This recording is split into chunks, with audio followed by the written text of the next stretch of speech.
My name's Andrew Root, and I'm the bass player for the Downbeat Keys.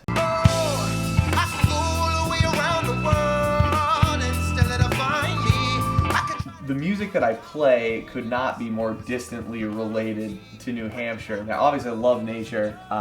Just grew up in the mountains and the woods, and I really learned to play in the city, like in the streets. But I think there is mixed in there some like tastes of New Hampshire here and there. But it's calling my name and knocking at my door. You can call me a fool, but it's sure. I went to Hamilton College, and as everybody in the band did, and I was paired up in a roommate freshman year with our drummer Ryan Calabrese. He and I obviously just hit it off musically right off the bat. Like, oh, you're a drummer? Oh, you play bass? It probably took us 2 weeks before we were in a band together. So that was awesome. Just total coincidence that we happened to wind up in the same room together. But even before that, we were in our orientation groups. And I'm in the group with this kid named Siege. I had this idea in my head, I'm gonna put like rap vocals with live instruments. So I talked to this kid Siege about it, and we were like, yeah, let's totally put together like a hip hop band. And then I didn't see him for like years and for like all the way up until my senior year. And he and I crossed paths again, and we were like, dude, we should totally do that thing. And he was like, I got a keyboard player. I was like, I got a drummer. So we go into a rehearsal space. I bring Cal, and he brings Baldwin, our keyboard player. And we end up playing together and doing some stuff. It was pretty cool. We play, just sort of feeling things out. So then we decided that we were going to try to audition for this big concert on campus. They had this big party, and you could audition, among all the student bands to be the headline band. Me, Baldwin, and Cal go to this audition, and Siege was supposed to meet us there, but Siege didn't show. And so we're there, and Baldwin sees Kadaj. We're like, oh shit, what are we going to do? We don't have anything to do. And we hadn't written a single song at this point, incidentally. And so he sees Kadaj, and he knew, he's like, oh yeah, I think he does music. He's like, hey man, Kadaj, because he was also trying out for the spot. He's like, Kadaj, do you want to jam with us? And Baldy's like, yo, we need a rapper. You want to get on the stage? And I was like, all right, word, let's see. Do you want to come up? Just like do something? And so we had no song prepared whatsoever, and we just dropped into a groove, and all that is the DBK sound, it was instantaneous. It was just like just gelled into this perfect thing, this perfect sound that right off the bat, we were all losing our minds because it just sounded so good. It's the first time I'd ever heard Kadaj open his mouth and sing, and I was playing with him, and I was just like, oh, this is good. Bring it back now. What's your addiction? What are you missing? Give me. Just our sound, which is these like funky, dancey grooves, and Baldwin with kind of his pop sensibility, and then the neo-soul hip-hop kind of thing on top, coming primarily through Kadaj.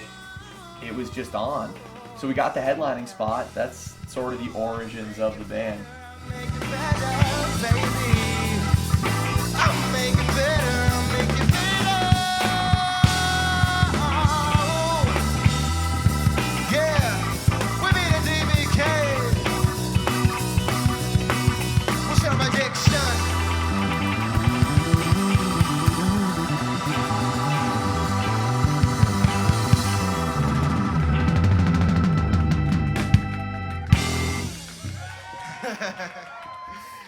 Yes, y'all. Happy Saturday, ladies and gentlemen.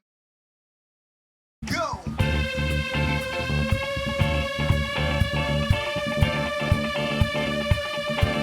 So we started off playing Hamilton college parties, and then after that, once word started to spread, then we were booking shows pretty much every weekend for about 7 months at different colleges. It was cool though. We got to be the biggest band on Hamilton campus. We started playing small fraternity parties, and we got to the point where we were the band, the go-to band for big parties on campus. And then soon we were opening up for the big acts that the college would hire. We also started to play in the city around that time. In New York City, there's a lot of pressure to bring people out, which you can't do if you play all the time. And so, just a matter of there's a hierarchy of clubs. So we would start playing the lower level clubs. First, we started at a place called the Bitter End.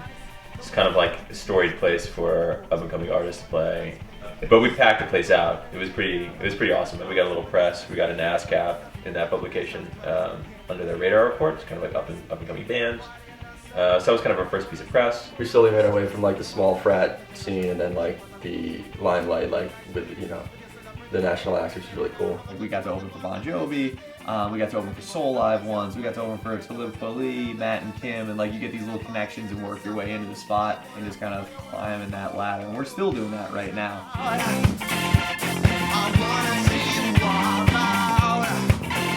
The goal is just to like do this all the time. Turn on the radio and We hear enjoy the it so song. much, and sort of we get this like magical thing happening when we're all together in the same room. The MVPs are the greatest band in the entire world. They're awesome. Andrew Root is a god. It was amazing. They were so cool. Super Like, cool. Mad stoked. Yeah. She loved them. Like she was so into it. Totally no, like righteous. Bring it back now. And most bands you hear these days will have a laptop that has like a bunch of extra shit mixed in. And so, you know, Baldwin uses the keyboard sounds, but he's still playing them all live.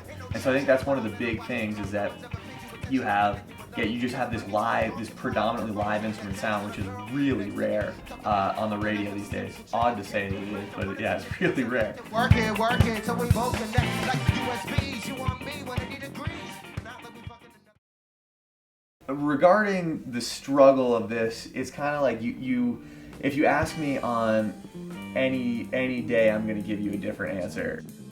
There's times when the struggle is really tough, where your brain kind of gets the better of you, because you know there's this mix of like you want it so bad. It's a combination of like you love doing music so much, you love working with this group of guys. For me personally, I feel like the greatest gift I've been given to share with the world is music, and I think that everybody else up there would probably agree.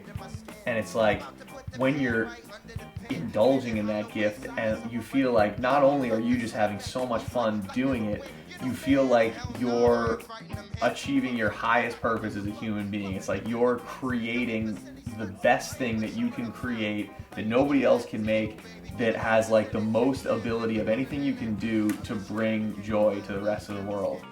And like that's just so fulfilling and intoxicating when you're doing it, whether it be live or in the studio or whatever. Since we're separated, our loves are generated. I don't want you. I have a corporate job, which I'm lucky to have, and you know I would say all things considered, I enjoy it more or less. But when you start thinking like, really, can I do this for the rest of my life? Like, really, am I gonna be like working with spreadsheets instead of like doing this? Like, come on, like you know, everybody. There's plenty of people that can market and work with spreadsheets. Like, not nearly as many can like make what we can make in the band. That is forever the cleverest words. I don't mind spending all my time.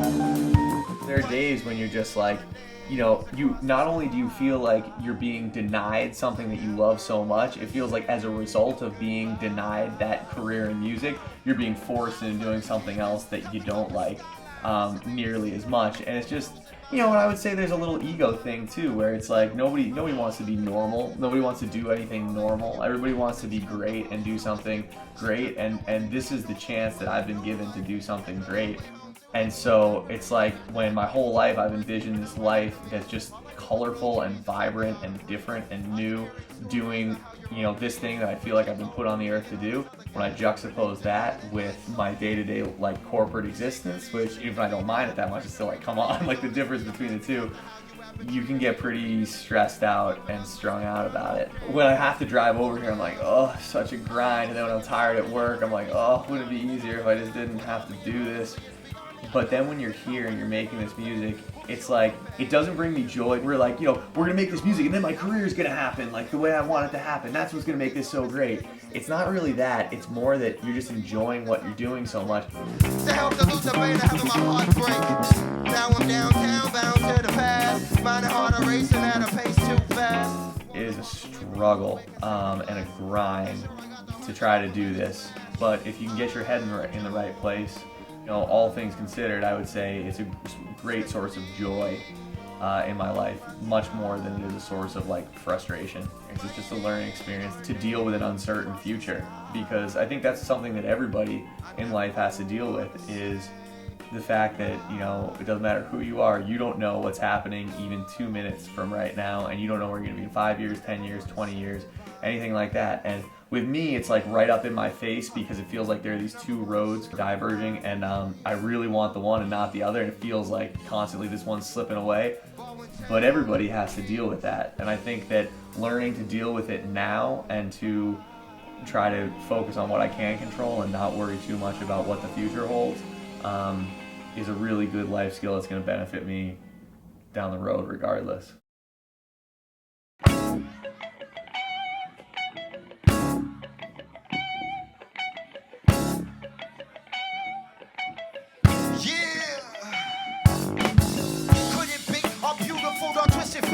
Even if this never goes a day beyond this one, it's still, I would rather be doing nothing else right now. And so I think that's the thing to focus on, is just, you know, the old cliche, take it one day at a time and be in the moment. And you just have to focus in on what you're doing. Remember that you enjoy what you're doing, independent of any like long-term financial goal, and just try to push towards the dream without being like desperately attached to it. I've got a girlfriend, I've got parents who put a lot of money into my education. You know, most of us in the band are like that and like have these external pressures to, you know, to figure out what we're doing. I didn't work for, you know, any legitimate job for the 4 years after I graduated school. You know, so already I'm kind of behind the curve in terms of like I see a lot of my like friends that are, you know, as old as me or younger than me that have already like are so far ahead of me in terms of like their like regular careers that it's just like, oh my God, I hope I didn't shoot myself in the foot. Am I wasting my time? And even worse than wasting my time, am I putting myself behind? You end up sacrificing so much all the time for the band, for this thing, and you have no guarantee that it's going to result in anything. We always have tomorrow. You wanna drown your sorrows? I'll crack open a bottle. Everyone says.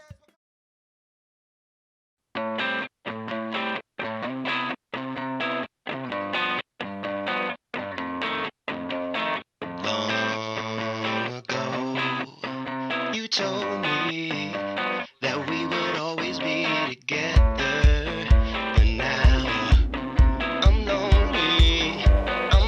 Hey, long ago, you told me that we would always be together, but now I'm lonely, and you would know where to be found. Your clothes in my closet, I'm hoping you want them back, just so I can see you again. 'Cause you left me, and I'm lonely. Only you can help me right. Falling from the sky, I saw you dive into my field of view. Caught me by surprise, you're such a mystery. Oh, will you stay the night? So over time you'll show me why I'm living. Never say goodbye, that'll be the death of me.